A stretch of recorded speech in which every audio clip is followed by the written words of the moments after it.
Good morning everyone. सर्वप्रथम आयुर्वेदाचे आद्य देवता भगवान धन्वंतरीला वंदन करूया.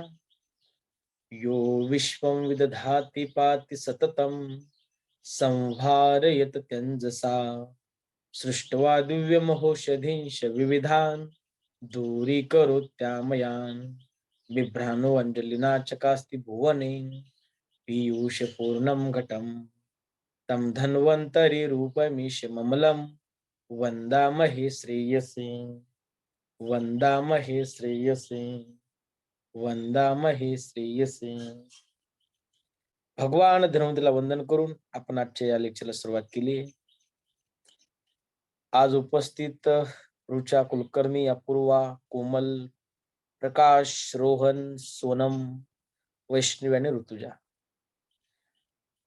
इस बैच में कई नए लोग ज्वाइन हुए हैं जो अभी 4th ईयर में है. भारतीय विद्यापीठ के कुछ स्टूडेंट है.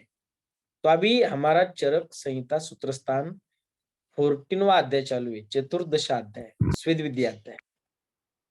तो चरक संहिता सूत्रस्थान के पहले 13 अध्याय हो चुके हैं. तो हम अभी आगे जाने वाले हैं. जो पहले बाकी जो अध्याय 13 अध्याय हम एक्स्ट्रा क्लास लेके हम पूरे करेंगे. ठीक है, समझ में आया सभी को? तो आपको पीजी की तैयारी करनी है तो 4th ईयर से ही करो, जो कि आपको गवर्नमेंट में आप जा सके. कितने लोग नए हैं अभी इस क्लास में? हाथ ऊपर कर सकते हैं. अच्छा, वैष्णवी साळुंखे और अपूर्वा वालेकर. अच्छा, ठीक है. जो भी लोग होंगे नए, अभी हम जहां से चालू है वहां से ध्यान से सुनिए और सिर्फ सुनो. आपको बड़ा बहुत टाइम है, समझ में आया? सिर्फ सुनो, डेली क्लास में रहो, आपका फायदा हो जाएगा. ठीक है, तो हमने चतुर्दशवाध्याय स्टार्ट किया है. स्वेदाध्याय 14 हमारा श्लोक नंबर 29-30 चालू है. चलो सीधा सूत्रस्थान स्वेदाध्याय 14. तो पहले हमने क्या क्या देखा है उसके ऊपर एक बार ध्यान देते हैं, एक ब्रीफ रिवीजन करेंगे. श्लोक नंबर 4-5 में हमने स्वेदन से क्या क्या लाभ होता है उसके बारे में देखा. उसके बाद श्लोक नंबर 6 में स्वेदन की सफलता के आधार क्या क्या है उसके बारे में चर्चा की. श्लोक नंबर 7, 8, 9, 10 उस श्लोक में हमने भेद देखे कि आचार्य शर्काचार्य ने किस तरह भेद का वर्णन किया है. स्वेदन के भेद कौन से? हमें पता है 2 भेद, स्वाग्नि और निराग्नि स्वेद. जैसे हमने आचार्य वाग्भटाचार्य ने, आचार्य शुश्राचार्य ने 4 प्रकार बताया है: ताप स्वेद, उपनाह स्वेद, उष्म स्वेद और द्रव स्वेद. अष्टांग हृदय में हमने फर्स्ट ईयर में ही देखा है, स्नेह स्वेद विद्या अध्याय 17वां अध्याय. ठीक है, तो अभी आचार्य शर्काचार्य ने भी यह बल के अनुसार स्वेदन के प्रकार बताए हैं. महान स्वेद, मध्यम स्वेद और मृद और अल्प स्वेद बताए हैं. जहां बलवान रुग्ण है और शीतकाल होगा वह महान स्वेद देना है. मध्यम स्वेद, जहां मध्यम बल रुग्ण है, व्याधि भी मध्यम है और मध्यम शीतता है तो वहां मध्यम स्वेद करना है. और मृद और अल्प स्वेद के बारे में बताते हैं. जो दुर्बल रुग्ण है, दुर्बल रोग है और अल्प शीतता है तो वह मृद और अल्प स्वेद करने के लिए कहा है. इसका वर्णन श्लोक नंबर 7 में किया है. आगे श्लोक नंबर 8 में दोष के अनुसार स्वेदन के भेद बताए हैं. हमने भी दोष के अनुसार, जैसे कि वात विकार है, कफ विकार है, वात कफ विकार है, उसमें कौन सा स्वेदन देना चाहिए उसके बारे में चर्चा विमर्श की है. तो यह आचार्य बताते हैं कि वात कफज रोग है तो स्निग्ध और रुक्ष स्वेद देना चाहिए. सिर्फ वात विकार है तो स्निग्ध स्वेद दीजिए और कफ विकार है तो रुक्ष स्वेद देना चाहिए.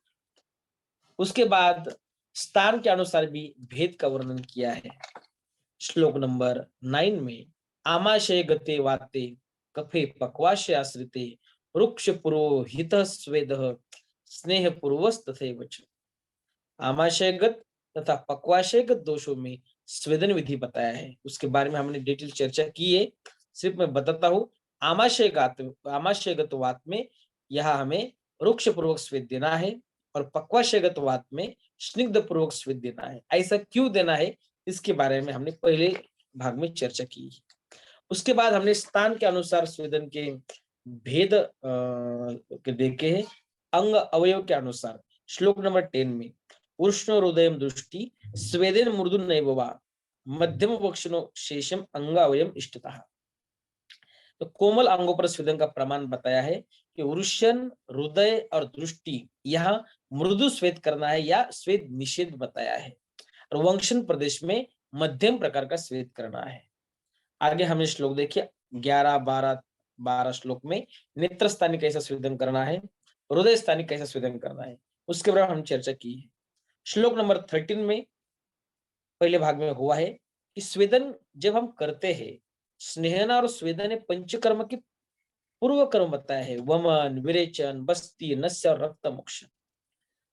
जो वमन का पूर्व कर्म स्नेहन स्वेदनी है, तो उसमें जो स्नेहन दोषों को क्लीन न करते हैं, स्वेदन दोषों को द्रवीभूत करके कोष्ठ में लाते हैं। जब कोष्ठ में सब दोष आते हैं तो हम दोषों को बाहर निकालने के लिए एक तो ऊर्ध्व मार्ग से या अधो मार्ग से योग देकर, ऊर्ध्व मार्ग के लिए वमन, अधो मार्ग के लिए विरेचन देकर दोषों को बाहर निकाल देते हैं। तो वमन, विरेचन, बस्ती, नस्य, रक्त मोक्षण का पूर्व कर्म स्नेह स्वेदन बताया है। अभी हम स्वेदन जब देते हैं तो अभी तो नाड़ी स्वेद दे सकते हैं, बाष्प स्वेद दे सकते हैं, पत्र पट्टली स्वेद है, शिष्टचालिक पिंडल स्वेद है, बहुत सारे स्वेदन के प्रकार है। उसमें जब स्वेदन हम पूरा हो गया ऐसा कब समझ में आता है, तो उसके लक्षण श्लोक नंबर 13 में दिए हैं। शीत शूल विपरमे स्तंभ गौरव निग्रहे संजाते मार्दवम स्वेदे स्वेदनात् विरतिर्मता। शीत शूल विपरमे स्तंभ गौरव निग्रहे, जहां शीतता, शूल उनका नाश हो जाता है, शांति हो जाती है। जब रोगी व्यक्ति के शरीर के शीत और शूल शांत हो जाए, स्तंभ और भारीपन समाप्त हो जाए तथा शरीर के अवयव कोमल हो जाए, वो पसीना आने लगे, संजाते मार्दम स्वेदे स्वेदनात् विरतिर्मता, तब स्वेदन बंद कर देना चाहिए, ऐसा बताया है। तो ये सम्यक स्वेदन के लक्षण बताया है। उसके बाद स्वेदन के अत्योग लक्षण भी हमने देखे। पित्त प्रकोप मूर्छा च शरीरम सदनम तृषां दाह स्वेदांग दौर्बल्यम अति स्विन्नस्य लक्षणम। यह स्वेदन का अतियोग क्या होता है उसके बारे में चर्चा की है कि जब जितना सम्यक प्रमाण से स्वेदन देना चाहिए उससे अतियोग हमने कर दिया, ज्यादा समय तक स्वेदन दे दिया, तो शरीर में क्या हो सकता है, क्योंकि अति सर्वत्र वर्जित ऐसा बताया है। जो करना है वो सम्यक करना है। तो पित्त प्रकोप होगा क्योंकि स्वेदन में उष्ण गुण है, उष्ण गुण के कारण पित्त में भी उष्ण गुण होता है। तो जिस दोष में जो गुण होता है उसका वर्धन होगा। समानाने समानाची वृद्धि, समान कौन सा भी हेतु हो दोषों का तो उससे वृद्धि कर देता है। तो यह पित्त का प्रकोप होना, मूर्छा होना, शरीर में सुस्ती आना, प्यास लगना, दाह, स्वेद अंग दौर्बल्य, अंगों में दाह होना, पसीना छूटना, अंगों में दुर्बलता का अनुभव होना, ये सभी अति स्वेदन के लक्षण बताए हैं। इसके बारे में पहले तो चर्चा की है, लेकिन अभी कुछ नए लोग जुड़े हैं तो उनके लिए मैं अभी बोल रहा हूँ। जो अध्याय हो चुके हैं 14 तक, जो पहले अध्याय है चर्चा चतुर्सांग के, आपको एक्स्ट्रा क्लास लेके मैं आपको सिखाऊंगा। ठीक है। अभी आगे स्वेदन अतियोग की भी चिकित्सा के बारे में वर्णन किया है। तो यह आचार्य चरकाचार्य स्वेदन के अतियोग हो गए तो ग्रीष्म ऋतुचर्या समान चिकित्सा करे, ऐसा बताते। आपका एमसीक्यू है। उक्त ग्रीष्मिक सर्वशो विधि स्वतिस्विन्नस्य कर्तव्य मधुर स्निग्ध शीतला। चरकाचार्य ग्रीष्म ऋतुचर्या समान चिकित्सा करे, ऐसा बताते हैं। आचार्य काश्यप ने भी इसके बारे में चर्चा की है। वो भी स्वेदन अतियोग में विसर्प व्याधि समान चिकित्सा करे, ऐसा बताते हैं। विसर्प व्याधि समान आचार्य वाग्भटाचार्य ने स्तंभन चिकित्सा करने के लिए कहा है। तो इसी तरह यह वर्णन किया है। अभी आगे हमने स्वेदन योग्य और अयोग्य रोगी देखी, क्योंकि इंडिकेशंस और कॉन्ट्राइंडिकेशन इज वेरी इंपॉर्टेंट। स्वेदन के अयोग्य रोगी उसके बारे में श्लोक नंबर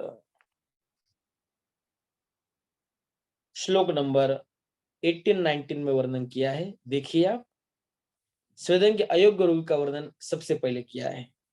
कषाय मध्य नित्यानाम गर्भिण्याम रक्त पित्तिनाम पित्तिनाम सतिसारानाम रुक्षानाम मधुमेहिनाम विदग्ध भ्रष्ट प्रज्ञानाम विष मध्य विकारिणाम शांतानाम नष्ट सज्ञानाम स्थूलानाम पित्तमेहिनाम तुषिताम श्वेताम नाम च कृतनाम शुचिताम अपि कामुल्य उदीर्णाम चैव शतानां माढ्य रोगिणाम दुर्बलाति विशुष्कानाम उपक्षीणोजसाम तथा भीषक्ते अमेरिकानाम च न स्वेदम अवतारेत। स्वेदन किसको देना नहीं, इसके बारे में वर्णन किया है और इसका विस्तार से वर्णन मैंने पहले किया है। तभी भी मैं आपको एक बार बता देता हूं कि जो भी पित्तज व्याधि है वो स्वेदन के लिए अयोग्य बताए, क्योंकि जब हम स्वेदन करने वाले हैं तो उष्ण गुण शरीर में बढ़ने वाला है और उष्ण गुण से पित्त बढ़ता है, इसलिए पित्तज विकार, रक्त विकार जो है उनके लिए अयोग्य बताया है। जहाँ की यहाँ बताया है कि कषाय मध्य नित्यानाम गर्भिण्याम रक्त पित्त नाम, जो व्यक्ति नित्य कषाय का सेवन करते हो, नित्य मध्य पित्त हो, गर्भिणी रक्त पित्त के रोगी, पित्त विकार ग्रस्त हो, अतिसार रोग से पीड़ित हो, रुक्ष प्रकृति के हो, मधुमेह के रोगी, क्षार या अग्नि से जले हुए, जिनकी गुदा में पाक हो गया हो, गुद भ्रंश के रोगी हो, जहाँ विषजन्य या मध्यजन्य कोई विकार, विषजन्य और विष का गुण ही उष्ण बताया है। जब हम स्वेदन करेंगे उष्ण गुण बढ़ेगा और विष ज्यादा मात्रा में शरीर में फैला जाएगा, इसलिए विषजन्य या मध्यजन्य कोई विकार को, जो थके हो, बेहोश हो, जो बहुत मोटे हो, जो पित्त प्रमेह के रोगी हो और प्यासे हो, भूखे हो, क्रोध और शोक से ग्रस्त हो, कामला के रोगी हो, उदर रोग वाले हो, जिन्हें घाव हो, जो वात रक्त से पीड़ित हो, दुर्बल हो, जिनका शरीर अति सुख गया हो, जिनका ओज नष्ट हो गया हो और जिनको तिमिर हो गया हो, ऐसे व्यक्तियों का स्वेदन नहीं करना चाहिए। इसमें इंपॉर्टेंट क्या है, अंडरलाइन करो। स्वेदन अयोग्य में मधुमेह, स्थूल व्यक्ति, पित्तज मेही, तृष्णा, शुद्धित, आढ्य रोग यानी वात रक्त बताया है और तिमिर ये कॉन्ट्रा इंडिकेटेड है, कॉन्ट्रा इंडिकेटेड इन स्वेदन। तिमिर का एक वैशिष्ट्य ऐसा है, contra indicated in all Panchakarma except विरेचन, विरेचन में इंडिकेटेड बताया है, सभी तरह कॉन्ट्रा इंडिकेटेड ही है। अंडरलाइन करो तिमिर को, contra indicated in all except विरेचन। आगे स्वेदन की योग्य रोगी, स्वेदन किसको देना है देखिए, श्लोक नंबर 20 से 24। प्रतिशायच कासेच हिक्का श्वासिश्व लागवे कर्णमन्या शिरशूले स्वर भेदे गलग्रहे अर्धित एकांग सर्वांग पक्षाघाते विनामके कोष्टानः विबंदेषु मूत्राघाते विजृंभके पार्श्व पृष्ठ कटी कुक्षी संग्रहे गुरुधरशिश्च मूत्रकुक्षे महत्वेच मुष्क्योर अंग मर्दके पाद जानूर्जंगार्ति संग्रहे श्वेतावपि खल्ली स्वामेषु शीते च विपुतो वात कंटके संकोचायाम शिलेषु स्तंभ गौरव सुप्तिषु सर्वांगेषु विकारेषु स्वेदनमितमुच्यते। अभी स्वेदन की योग्य रोगी है जहाँ वात कफज विकार है। सबसे इंपॉर्टेंट दिमाग में रखो, वात में शीतता होती है, कफ में शीतता होती है, क्योंकि इसे गुण में ही दिया है, वात के गुण में तत्र रुक्ष लघु शीत खर सूक्ष्म अनिल। और कफ के रोगी में कफ के भी गुण बताए हैं, स्निग्ध शीतो शीत गुण है, तो स्वेदन ये उष्ण गुणात्मक है, तो वात और कफ को शांत करने वाले हैं। इसलिए जो भी कुछ व्याधि है उसमें वात कफात्मक है। कॉन्ट्राइंडिकेटेड किसमें था, पित्तज विकार में था, रक्तज विकार में था, क्योंकि इसमें उष्ण गुण थे। देखिए प्रतिष्ठाय, खांसी, हिचकी, हिचकी, श्वास रोग, कास हिक्का श्वास, कर्णमन्या शिरशूले स्वर भेद गलग्रह अर्दित एकांग सर्वांग पक्षाघाती विनामक। यहाँ शिरशूल स्वर भेद गलग्रह अर्दित एसियल पैरालिसिस, एकांगवाद सर्वांगवाद हेमीप्लेजिया, पक्षाघात एक और के सब अंगों का यहाँ घात होता है, विनामक वायु के प्रकोप से शरीर को झुका देने वाले धनुस्तंभ, अपतानक बाह्य आयाम, अभ्यंतर आयाम, कोष्ठ में अनाह है, विबंध या मूत्राघात, निरंतर जंभई आना, पार्श्वग्रह, पृष्ठग्रह, कटिग्रह, कुक्षिग्रह, गुरुदसी रोग, मूत्रकुक्ष, अंडकोश में वृद्धि, अंगमर्द, पाद उरु जंगा जानू, इन अंगों में जकड़ाहट, शोथ, खल्ली, आमदोष, शीत लगना, कंपन होना, वात कंटक रोग, अंगों में संकोच, आयाम, अंगों में शूल, स्तंभ, भारीपन और सुनापन, इन सभी रोगों में स्वेदन करना हितकारी है। तो यहाँ आगे जिससे स्वेदन करने वाले उसके बारे में वर्णन किया है। अभी तो श्लोक नंबर 30 तक हम आ चुके हैं पहले ही। 25-26 में पिंड स्वेदन के द्रव्य बताए हैं। तो पिंड स्वेद यानी जैसे कि आचार्य चरकाचार्य ने 13 प्रकार के स्वेदन प्रकार बताए हैं। संकरो प्रस्तरो नाड़ी परिषेक अवगाहनम जैंता काश्मगन कर्षु कुटिभु कुंभी कैवच कुपी होला कित्यंते स्वेदयंती त्रिदशा। वहां जो संकर स्वेद है वो पिंड स्वेद बताया है। संकर स्वेद के दो प्रकार, एक रुक्ष संकर स्वेद और स्निग्ध संकर स्वेद। ये रुक्ष संकर स्वेद होता है जो जहां स्निग्धता शरीर में ज्यादा है, जहां मेदता ज्यादा है, जहां शरीर में आमता है, वह रुक्ष स्वेद, रुक्ष पिंड स्वेद हम करते हैं। जैसे कि आम वात में वालों का पोटली स्वेद हम करते हैं। और स्निग्ध स्वेद जहां धातु क्षय हुआ है, जहां बल की जरूरत है, वहां जहां स्निग्धता कम है, वह हम स्निग्ध संकर स्वेद देने वाले हैं, जिससे बल बढ़ेगा। षष्टिशालिक पिंड स्वेद जो हम स्निग्ध संकर स्वेद कहते हैं। इसी प्रकार पिंड स्वेद के द्रव्य दिए, रुक्ष पिंड स्वेद के दिए। अभी प्रस्तर स्वेद के भी द्रव्य दिए है, इसके बारे में चर्चा हो चुकी है। 29-30 में नाड़ी स्वेद के द्रव्य यहाँ दिए हैं। 31-32 नाड़ी स्वेद के द्रव्य दिए हैं। 33-34 भी उनका ही वर्णन हमने किया है। 35-36-37 उपनाह स्वेद के द्रव्य व बंध विधि।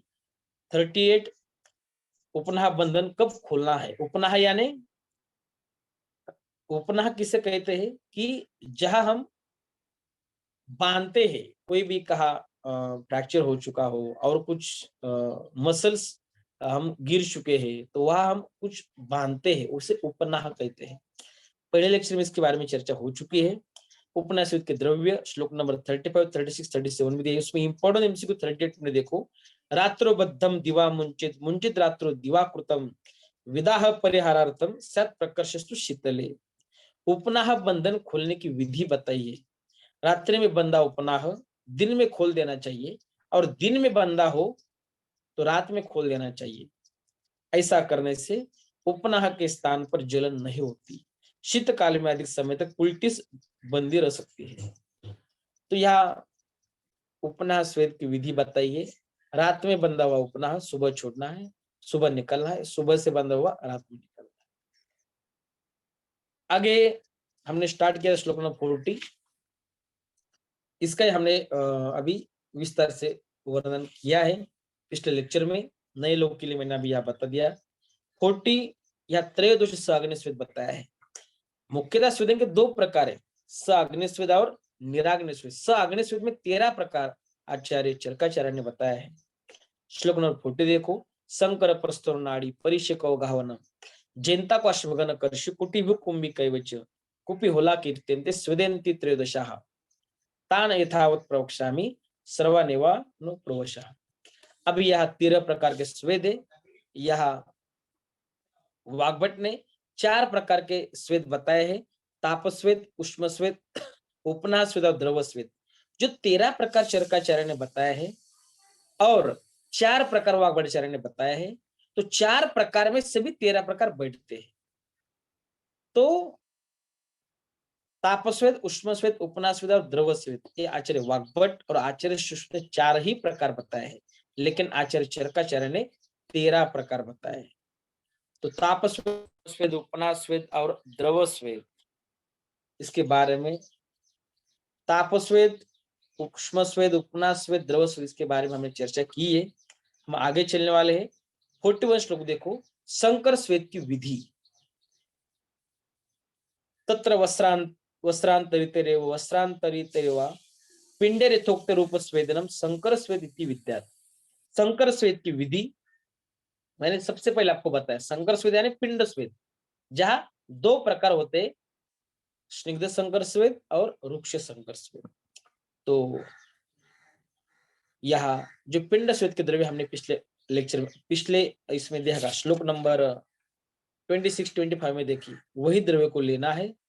उन द्रव्यों को विधिवत तैयार कर वस्त्र में रखकर या बिना वस्त्र में रखे उनके पिंड से जो शरीर में ताप पहुंचाया जाता है, उसे संकर स्वेद कहते हो। नाइस टू नो है, इतना दिमाग में रखो। प्रस्तर स्वेद, जहां 42 में धान्य का वर्णन किया है। कौन से द्रव्य लेने हैं। प्रस्तर यानी शरीर, यहाँ क्या करते हैं, प्रस्तर स्वेद हम है। श्लोक नंबर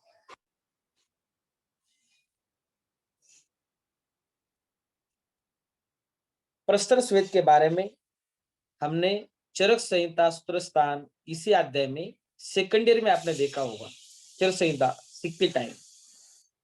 तो प्रस्तर स्वेद जहां 42 श्लोक में देखो, शुक शमी धान्य पुला का नाम वेशवार पायस कृष्ण नाम व प्रस्तरे कौशया विकारोत्तर प्रच्छदे पंचांगुल उरुबक अर्कपत्र प्रच्छदेवा सौभ्यक्त सर्वगात्रस्य शयनस्य उपस्वेदनम प्रस्तरस्वेदिति विद्यात्।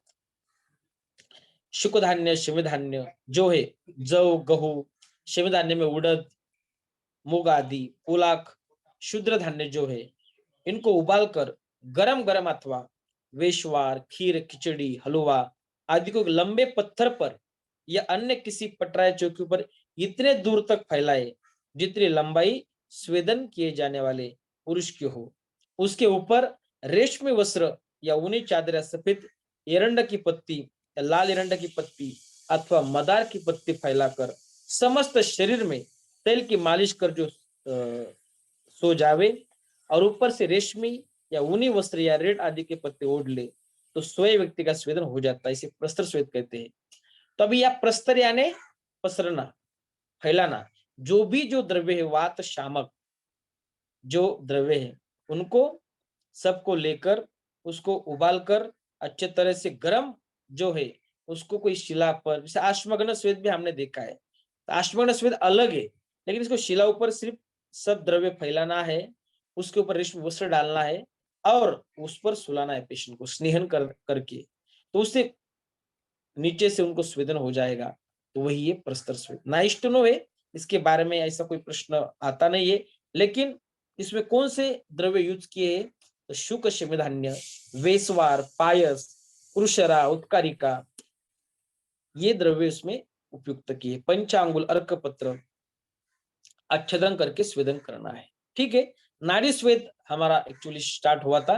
नाड़ी स्वेद की विधि श्लोक नंबर 43 में देखिए।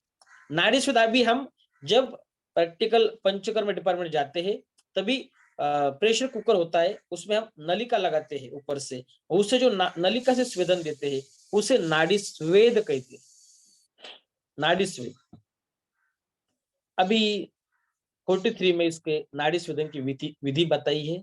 नाड़ी स्वेदन में कौन से द्रव्य आए, इसमें क्या है देख लीजिए। स्वेदन द्रव्य नाम पुनर्मूल फल पत्र शुंगादीनाम मृग शकुन पिशित क्षीर पदादीनाम उष्ण स्वभावानाम व यतार अम्ल लवण स्नेहोपसंहितानाम मूत्र क्षीरादीनाम व कुंभ्याम बाष्पम मनुदुमंत्यान मुक्त कुथितानाम नाड्या शरीशिका वंशदल करंज अर्कपत्र अन्यतम कृतया गजाग्रहस्थ संस्थानया व्याम दीर्घया व्यामार्ध दीर्घया वा व्याम चतुर्भाग अष्टभाग मूलकाग्र परिणाम सुप्तसा सर्वतो वातहर पत्र संवृत्त छिद्रया द्विस्त्रिवा विनामितया वातहर सिद्ध स्नेहा व्यक्त गात्रो बाष्पोपहरेत बाष्पो ही नु हिनु जुगामी विहत चंड वेग स्वचम विदहन सुखम स्वेदित नाड़ी स्वेद। अभी ये जो श्लोक पढ़ा है इसमें नाड़ी स्वेद में इंपॉर्टेंट क्या है पीजी एंट्रेंस की दृष्टि से, ये हम एक बार देखेंगे। देखो नाड़ी स्वेद में नाड़ी का स्वरूप दिया है, कैसा होना चाहिए उसका प्रमाण दिया है, उसकी लंबी और रुंदी भी बताई है, ये इंपॉर्टेंट एमसीक्यू है आपके। तो स्वेदन कर्म में सहायक जो स्वेदोपक द्रव्य है, आचार्य शर्काचार्य ने कुछ है बताए हैं। स्वेदोपक जो स्वेदन को करने के लिए मदद करते हैं तो ये स्वेदोपक द्रव्य कहते हैं। तो सभी जो द्रव्य है सहीजन एरंड मदार श्वेत पुनर्नवा रक्त पुनर्नवा जव तिल कुलत्थ उड़द और पेद, सभी स्वेदोपक द्रव्य बताया है। तो उसके मूल फल पत्र और शुंग आदि अथवा उष्ण स्वभाव के पशु पक्षियों का मांस मस्तक आदि अथवा यथा योग्य अम्ल लवण और स्नेह से युक्त गोमूत्र और दूध आदि लेकर उनको ऐसे पात्र में डालकर उबाले जिसमें से बाष्प न निकलता हो। उस पात्र में गले से थोड़ा नीचे एक बगल में छिद्र हो जिसमें सरपत नरसल बांस के पत्ते करंज, मदर आदि के पत्तों से बनी एक नली लगी हो, इस नली की आकृति हाथी के सुंड की तरह चढ़ाव उतर वाली हो, वह एक व्यायाम, अंडरलाइन करो, वह एक व्यायाम फैला देने से एक और मध्यमा अंगुली से दूसरी ओर की मध्यमा अंगुली तक जो अंतर होता है उसे व्यायाम कहा जाता है। या आधा व्यायाम लंबी हो, मूल भाग चतुर्थांश व्यायाम के व्यास का मोटा और अग्रभाग अष्टमांश व्यायाम व्यास का मोटा हो। मूल से लेकर अग्रभाग तक यदि कहीं कोई छिद्र हो तो उसे वातहर द्रव्य के पत्तों से ठीक से बांध लेना चाहिए। वह नली 2-3 स्थानों पर टेढ़ी घुमावदार नहीं हो।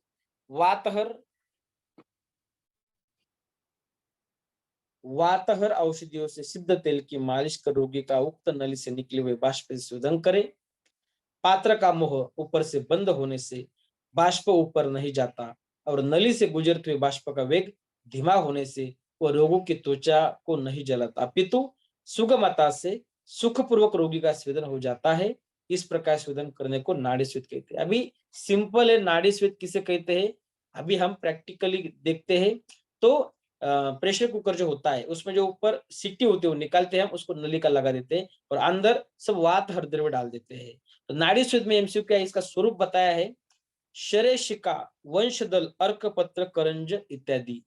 उसमें जो द्रव्य बताया है, प्रमाण बताया है, गज अग्रहस्त संस्थान, या अंडरलाइन करो, हत्तीच्या सोंडेप्रमाणे गज अग्रहस्त संस्थान या व्याम दीर्घया, अंडरलाइन दिस, व्याम दीर्घया, व्याम अर्ध दीर्घया, या लांबी बताइए 3.5 हस्त, अंडरलाइन करो। तो लांबी बताया है चतुर्भाग अष्टभाग अंगुल, अंडरलाइन करो, और रुंदी है हाफ व्याम, अर्धा व्याम बताइए, लांबी 3.5 हस्त और रुंदी बताइए अर्धा व्याम। तो इसके यहां तक हमने पिछले लेक्चर में देखा था एक्चुअली, तो आगे हम देखने वाले थे आज, लेकिन कोई नए लोग थे इसलिए मैंने रिवीजन कर दी है। तो आगे चलते हैं, परिषेक स्वेद की विधि। परिषेक यानी आपको पता है, जैसे हमने ताप स्वेद, उपनाह स्वेद, उष्ण स्वेद, द्रव स्वेद देखे। इसमें द्रव स्वेद के 2 प्रकार है, एक परिषेक स्वेद और एक अवघा स्वेद। परिषेक स्वेद यानी शावर होता है ना शरीर, हमारे घर में शावर से सभी शरीर में धारा जो आती है तो उसे परिषेक स्वेद कहते हैं। जैसे हम कोई भी वृक्ष के लिए पानी डालते हैं तो वो जो रहते हैं ना धारा, तो वही क्या है, परिषेक स्वेद बताया है। तो पूरे शरीर में वातहर द्रव्य जो क्वाथ है उनकी धारा लगाना, वही परिषेक स्वेद है, उससे भी क्या होने वाला है, स्वेदन होने वाला है। अभी देखिए श्लोक नंबर 44।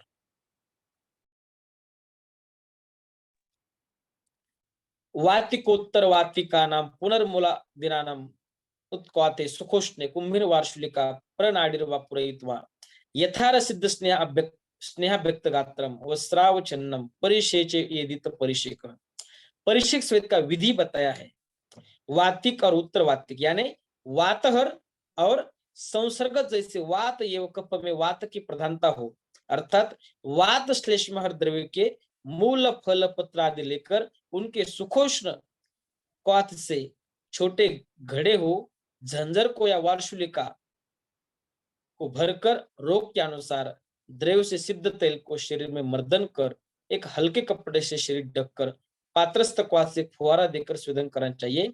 इसे परिषेक स्वेद कहते हैं। तो परिषेक स्वेद में अभी ये नाइस टू नो है, इसके ऊपर कोई अभी तक क्वेश्चन आया नहीं है। सिर्फ यहाँ इतना इंपॉर्टेंट है कि वातग्न द्रव्य सिद्ध क्वाथ का यूज यहाँ करना है, और इसमें कुंभी का यूज किया है। कुंभी उपयोग, कुंभी वार्षुलिका प्रणाली। वार्षुलिका मीन्स अनेक छिद्रयुक्त पात्र, जो एक कुंभी रहता है ना, तो उससे यहाँ परिषेक स्वेद करना है। आगे चलो, नाइस टू नो है। अवघा स्वेद देखो, जिसे हम टब बात कहते हैं। श्लोक नंबर 45 में वात हरुत क्वात शीर तैल घृत पिशित रस उष्ण सलिल कोष्ठ अवगाह यथोक्त अवगाह। अवगाह स्वेदन की विधि बताए, सभी में वातहर द्रव्य है, कफहर द्रव्य होंगे, तो सिर्फ पोजीशन अलग है। नाड़ी स्वेद, बाष्प स्वेद, प्रस्तर स्वेद, सिर्फ पोजीशन दिए है, बाकी सभी द्रव्य सेम ही रहने वाले। कोई कहा तो थोड़ा बार चेंज होगा। अवगाह स्वेद की विधि में वातनाशक द्रव्य के क्वाथ, दूध, तेल, घृत, मांस रस या गर्म जल से भरे टब में बैठाकर स्वेद कराना अवगाह स्वेद है। अवगाह का अर्थ पूरा डूबकर या अंगों को डुबाकर स्नान करना है, उसमें बैठना है। इसी तरह अवगाह स्वेद का यह वर्णन किया है। आगे है जेनताक स्वेद विधि बताया है।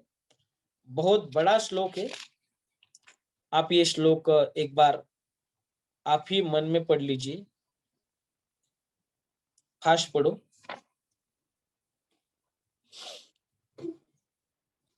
अथ जेनताकम चिकीर्ष भूमि परीक्षित तत्र पूर्वस्या दिशिमुत्तरस्यं वा गुणवती प्रशस्ते भूमि भागे कृष्ण मधुर मूर्तिके सुवर्ण मूर्तिके वा परिवाप पुष्करिणादीनां जलाशयानां अन्यतमस्य कूले दक्षिणे पश्चिमे वा सुपतीर्थे समसुविभक्तं भूमि भागे सप्ताष्ट वा अरत्नि उपक्रमे उदकात् प्रागमुख मुद्गमुखं वा अभिमुख तीर्थ कुटागारं कारयेत् उस्सेद विस्तारतः परमरत्ने षोडश समन्तात् सुवृत्तम मुत्कर्म संपन्नम अनेक वातायनम अस्य कुटागारस्यान्त समन्ततो भित्तिमर अरत्ने विस्तार उस्सेदाम पिंडिकाम कारयदा कपाटात् मध्यचास्य कुटागारस्य